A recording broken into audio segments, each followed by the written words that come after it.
سپاس دەکەم. نایبە ڕێزت؟ فەرموو. نایبە ڕێزت؟ نەوال خان. نەوال یعنی چی؟ نەوال يعني تأمل، يعني شي باش. شتی باش. زۆر باشە. ئیشەڵا هەرچی باشە یێتە ڕێگەت و یێتە ژیاندەوە. تەواو. سپاس دەکەم. بژی گیان من باشم، زۆر سپاس. لەگەڵ خێزانەکەت هاتووی بۆ فامیلی مۆڵ؟ بۆچی هاتوون؟ دەکڕن بزانە چییە؟ شت بکڕن؟ زۆر چاکە، بە خێربێن سەر و سەرچاو. سپاس دەکەم. بە چ کارێکەوە سەرقاڵی ڕۆژانە؟ چ کارێک دەکەی؟ فەڕە دەکەن دڕۆن فەڕە دەکەیت و دەچیتەوە ماڵەوە. زۆر باشە.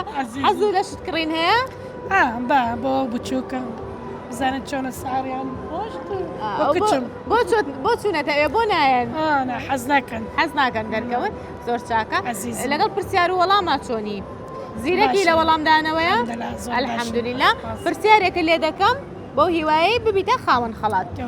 خۆر لە فەلەکناسیدا بەچی پۆلێن کراوە؟ خۆر ئەستێرە، گەلە ئەستێرە، هیچیان هیچ نابی گۆڕە، ئەستێرە، گەلە ئەستێرە، هیچیان. لەو سیانە یەکێکمان تۆ وتی هیچیان وتم بیگۆڕە؟